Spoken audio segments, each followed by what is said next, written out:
Have you ever entered a room and felt a chill that had nothing to do with the weather? A sudden drop in temperature that sends shivers down your spine even on the warmest of days?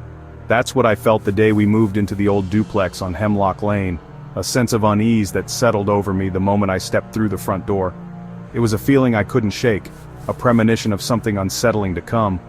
Just outside Salem, a town steeped in history and whispered tales of the supernatural.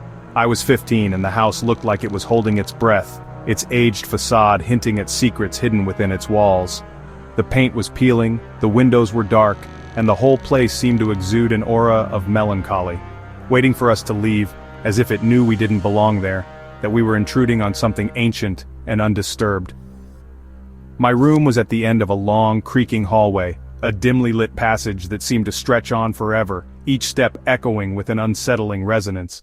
Overlooking a tangle of dead trees, their skeletal branches clawing at the sky like desperate fingers.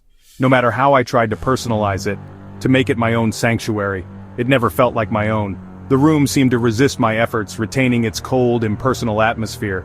I felt like an unwelcome guest, an intruder in a space that didn't want me there. The house had a heavy, watchful silence, a stillness that pressed down on you, making it hard to breathe, as if it was listening, always listening, waiting for a misstep, a sign of weakness. Sometimes I'd feel someone standing behind me, a presence just at the edge of my perception, but there was never anyone there. Just the lingering feeling of being watched. My parents were too busy painting the living room yellow, trying to brighten the oppressive atmosphere, pretending everything was fine, desperately clinging to the illusion of normalcy.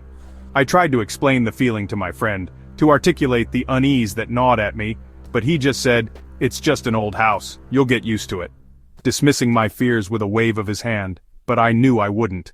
I knew this house was different. The silence in that house was the loudest thing I'd ever heard, a deafening quiet that amplified every creak and groan.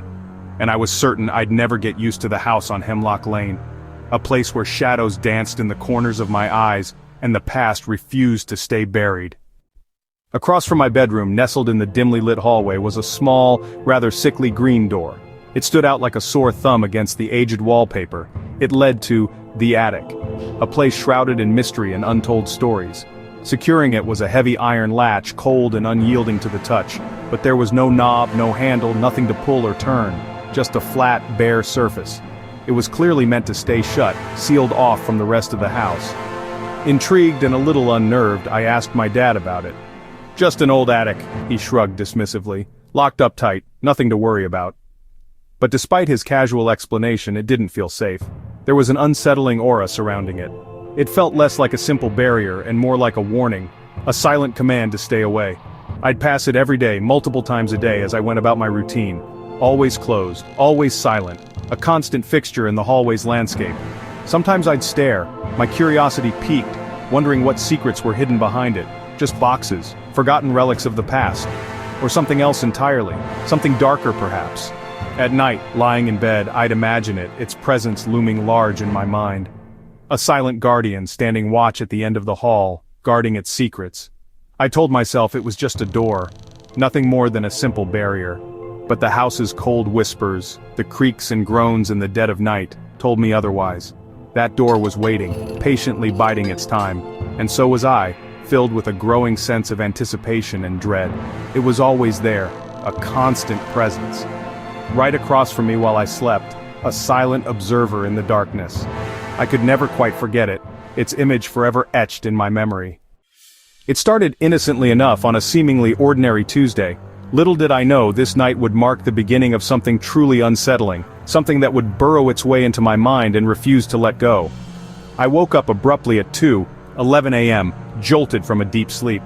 The digital numbers on my alarm clock seemed to glare at me in the darkness, each digit a tiny beacon of dread. My heart was pounding in my chest like a trapped bird, a frantic rhythm against the silence. The house was silent, too silent. An unnatural stillness had settled over everything, amplifying the sound of my own ragged breathing. Then I heard it, click, the unmistakable sound of the iron latch on the attic door being released, a small sound, but one that echoed through the silent house like a thunderclap. I froze, every muscle in my body tensed, listening intently for footsteps, any sign of movement in the darkness, a voice, anything to break the oppressive quiet. but there was only silence and the frantic drumming of my racing heart in my ears. In the morning the door was closed, the latch down, exactly as it should be. I desperately told myself it was just a dream, a figment of my overactive imagination. But the next night, the nightmare returned, and it happened again. 2:11 a.m., click. This time I knew with chilling certainty that I wasn't dreaming. The sound was undeniably real, sharp and distinct in the suffocating darkness. I squeezed my eyes shut as tightly as I could, desperately praying for the morning light to arrive and banish the darkness. Every night, the same terrifying ritual. 2:11 a.m., click. I was paralyzed by terror, dreading what I might discover if I dared to find out what came next. Was something sinister slowly opening the attic door from within? Or even more terrifying, was something trapped up there, desperately trying to get out? I dreaded the answer, knowing that whatever it was, it would change everything. Night after night, the click returned. Sometimes I'd hear the slow creak of the door. In the morning it was always shut, as if nothing happened. I needed proof. I set up my old phone to record the hallway. That night I woke at 2:11. Click. Then the creak, wider, more deliberate. I was sure I'd caught it on video. At sunrise I grabbed my phone, hands shaking. The file was corrupted, just a gray screen and an error. I tried again and again, nothing. It was as if the house itself erased the evidence. The fear was different now, deeper. Whatever was in the attic knew I was watching. It didn't want to be seen, and it was intelligent. Days later I noticed fresh scratches around the attic latch. Long, deep gouges. Something had been clawing at the door, from the inside or the outside. That was it. I grabbed my pillow and slept on the living room couch. My parents didn't understand, but I never slept in that room again. For 6 more months, the couch was my bed. When we finally moved, I didn't look back at the green door. Leaving felt like waking from a nightmare. In our new house I felt safe. But some things never leave you. Even now, years later, I sometimes wake at 2:11 a.m.